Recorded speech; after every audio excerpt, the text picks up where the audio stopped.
Ustaz, sebelumnya saya minta tolong penjelasan tentang menikah dengan sepupu. Anda memindahkan beban hidup Anda kepada saya. Yuk kita pakai Quran aja dulu jawabnya.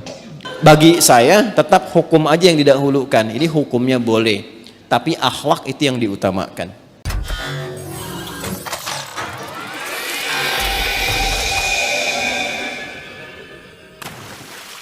Bismillahirrahmanirrahim. Assalamualaikum Ustaz. Waalaikumsalam warahmatullahi wabarakatuh. Semoga Ustaz selalu dalam lindungan dan rahmat Allah Subhanahu wa taala. Amin. Semoga Allah memberikan perlindungan dan rahmat kepada Anda dan keluarga lebih baik dari apa yang Allah berikan kepada kami, dan kita diberikan pancaran kemuliaannya. Ustaz, sebelumnya saya minta tolong penjelasan tentang menikah dengan sepupu. Apa di dalam Islam diperbolehkan? Kalau memang dibolehkan, saya mohon penjelasannya Ustaz.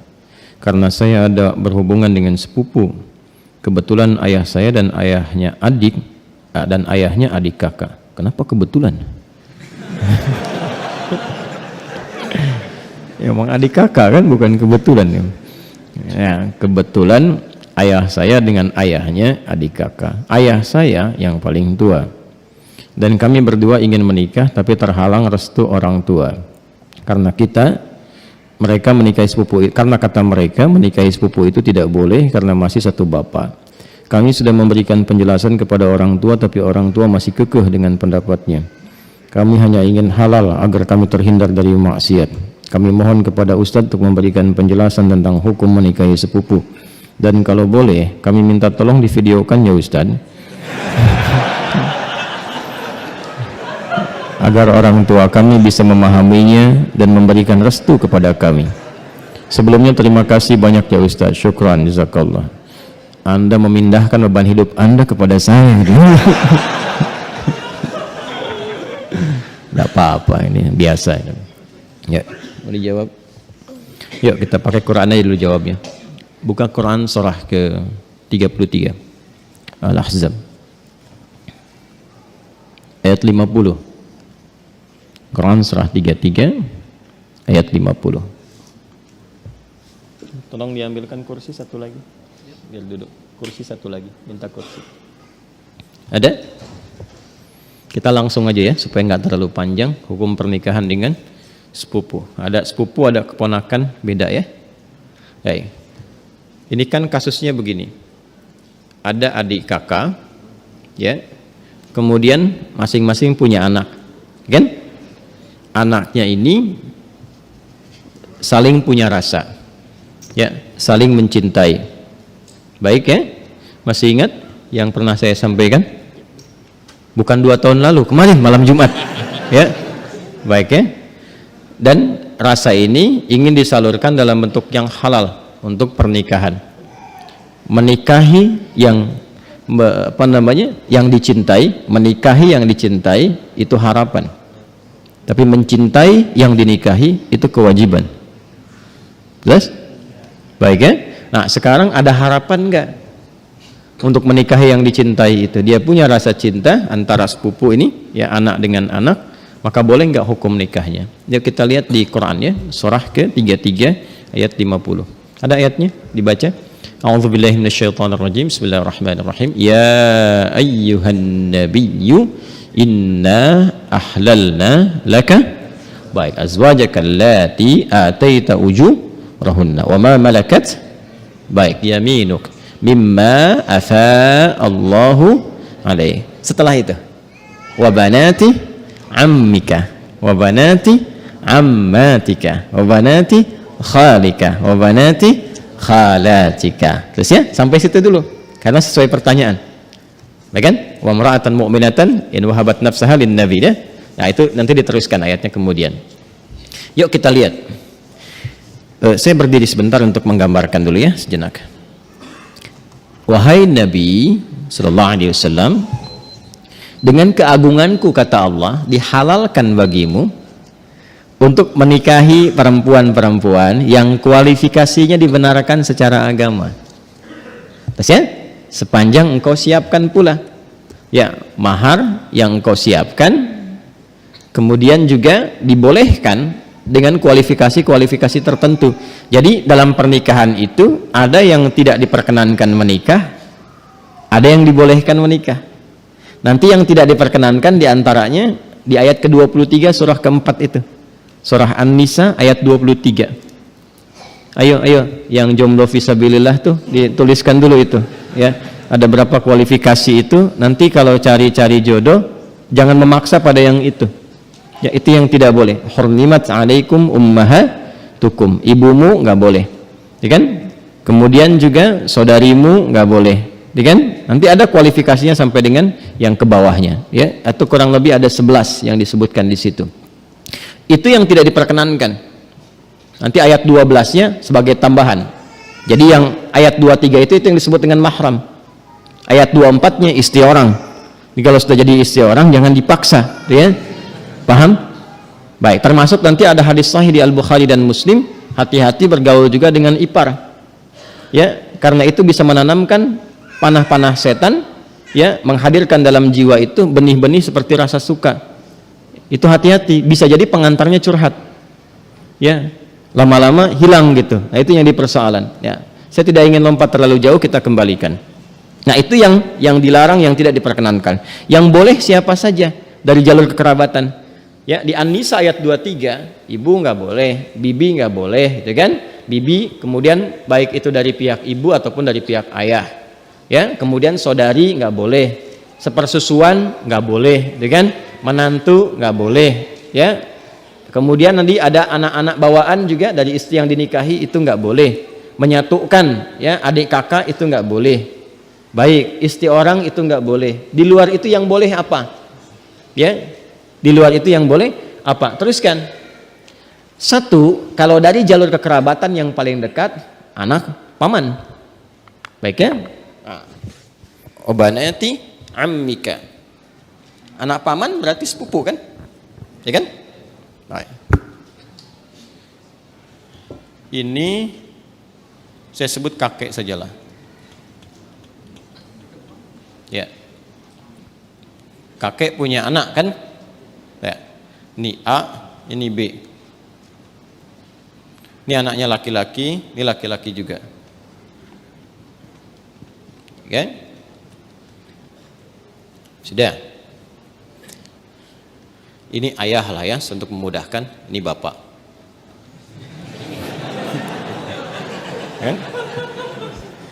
Kan punya anak kan? Berarti jadi ayah. Itu punya anak berarti bapak. A-nya apa? Ayah. B-nya bapak. Jelas? Nah, ini punya anak.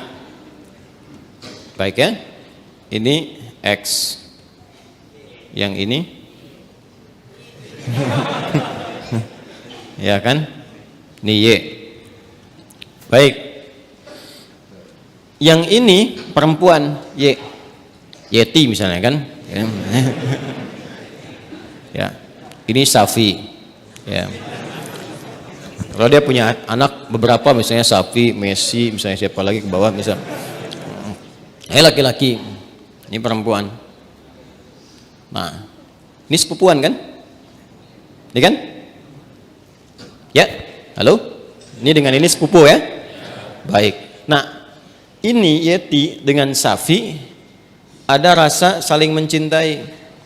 Ingat, mencintai dengan menyukai itu berbeda. Suka, semua bisa disukai, tapi tidak setiap yang disukai itu harus mencintai. Jelas ya? Baik. Sama dengan begini, tak kenal maka tak bukan ta'aruf. Ya. Karena tidak harus yang dikenali itu disayangi. Anda kenal istri tetangga, apakah harus sayang padanya? Tidak kan? Paham ya? Baik. Jadi kenal itu tidak harus sayang. Halo, paham? Nah, tapi kita menyukai siapapun harus suka dalam konteks kebaikan. Tapi tidak selalu yang disukai itu harus dicintai.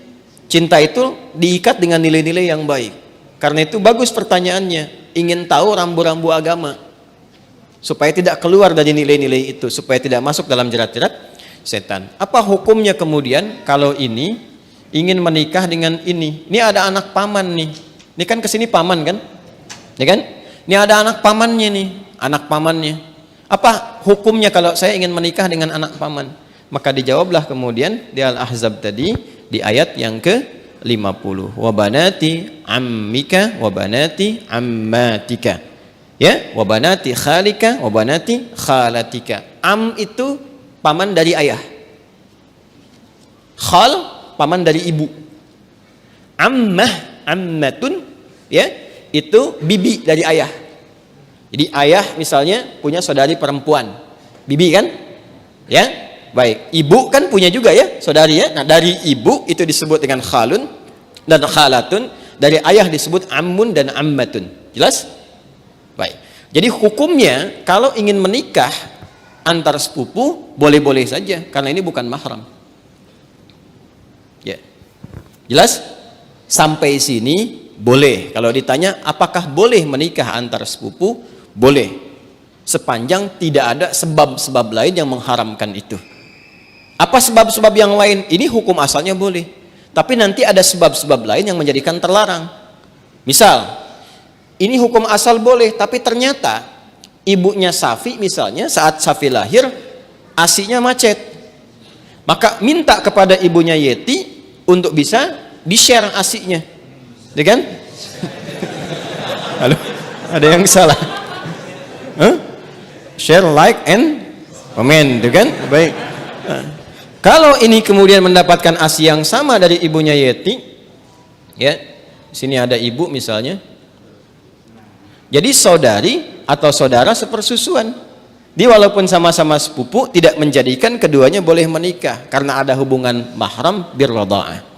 Tapi kalau di luar itu aman misalnya, bukan saudara atau saudari sepersusuan dan tidak ada faktor-faktor lain yang menjadikan ini terhambat, maka boleh-boleh saja, tidak ada masalah di situ. Jelas? Sekalipun ada kebolehan, tapi tetap ditempuh dengan cara yang terhormat. Ya, jadi tidak boleh misalnya kawin lari, capek, sambil lari nikah gitu kan? Tidak, jangan. Tetap sekarang cari cara untuk memahamkan dengan cara yang baik dan bermohon kepada Allah. Kalau memang diniatkan ibadah, niat ibadah dengan cara yang benar, dengan cara yang baik, sifatnya nanti akan dibimbing oleh Allah dengan cara yang baik. Ada doanya. Untuk melembutkan hati orang tua misalnya, ditampakkan nilai-nilai kebaikan. Jadi kalau ada penolakan dengan karakter, dibalas dulu dengan akhlak. Biasanya akhlak itu melembutkan hati. Ya, Anda misalnya datang kepada ibu, ibu nolak. Gak usah yang itulah, cari yang lain misalnya kan. Dan Anda merasa itu baik buat Anda misalnya. Taat dulu aja pada ibu, jangan dibantah dulu. Gak usah pakai tapi walaupun meskipun. Udah. Ya, taati saja dulu. Begitu Anda taati baik, lalu tampakkan nilai-nilai kebaikan, doa sampai lembut hatinya. Ya, demikian calon pasangan juga nanti mendoakan juga, memberikan akhlak yang baik. Ketika kelembutan itu ada, maka cara kita kemudian berkomunikasi akan berbeda dan hasilnya tidak sama dengan yang pertama. Paham sampai sini? Baik. Jadi jangan bergantung ya yang bertanya pada video ini untuk dibawa kepada orang tua. Ya. Ini jawaban Ustadz Adi misalnya, tidak ya. Bagi saya tetap hukum aja yang didahulukan. Ini hukumnya boleh, tapi akhlak itu yang diutamakan. Paham sampai sini? Baik. Nah, supaya tidak keliru memahami, kalau kita teruskan itu ada kalimat khalisatan laka min dunil mu'minin. Ada kekhususan untukmu. Teruskan ayatnya ya, teruskan ayatnya. Yang berlaku khusus selain bagi orang-orang beriman yang lain dari kalangan umatmu. Itu yang dimaksudkan itu yang sebelum ayat itu, yaitu setiap perempuan yang menyerahkan dirinya untuk dinikahi. Itu kekhususan bagi Nabi SAW. Ya, jadi ada sifat yang spesial bagi Nabi ketika berhijrah. Ada di antara sahabat-sahabat mulia beliau itu yang kemudian meninggal dunia, meninggalkan anak-anaknya, ada istri dan keluarganya.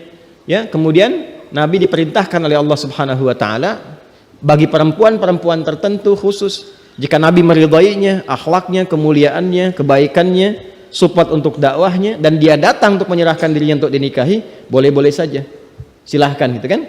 Atau perempuan-perempuan umum, dalam arti bukan yang telah bersuami ditinggal, meninggal dunia, ya, yang masih status single dan sebagainya, yang Nabi ridai kualifikasinya boleh dinikahi. Sedangkan dalam standarnya kan mesti ada wali kan. Nah, kalau bagi Nabi itu khusus. Ya, bagi Nabi khusus, tidak berlaku umum. Jadi nanti harus pandai baca-baca ayat. ada yang khusus untuk Nabi, ada yang umum berlaku untuk umatnya. Di ayat ini ada dua kualifikasi. Ada yang umum sifatnya seperti menikah antar sepupu itu, ada yang khusus sifatnya seperti perempuan yang datang sendirinya untuk minta dinikahi. Jadi nggak boleh misalnya ada ustadz, ada dari akhwat datang, ustadz silahkan nikahi saya. Ya, misalnya kan, tuh. Walinya mana? Nggak apa-apa, saya jadikan Allah sebagai wali saya. Nah itu nggak boleh. Paham ya? Itu nggak boleh hukumnya. Jelas? Nah itu diantaranya ditemukan. Karena ini ada kisah kenapa ayat ini turun. Salah satunya kisah Sayyidah Maimunah Al-Ansariyah. Ya, ada kisah menyebutkan demikian. Ada kisah menyatakan Zainab Al-Ansariyah datang kepada Nabi sallallahu alaihi wasallam menyerahkan diri beliau untuk dinikahi. Jika memang ada nilai-nilai kebaikan yang bisa disupportkan untuk dakwah Nabi, maka direspon dengan turunnya ayat ini. Itu yang disebutkan oleh Imam Ibnu Jarir At-Tabari dalam tafsirnya, ya tafsir At-Tabari atau Jami' Al-Quran di jilid yang ke-12 halaman 29.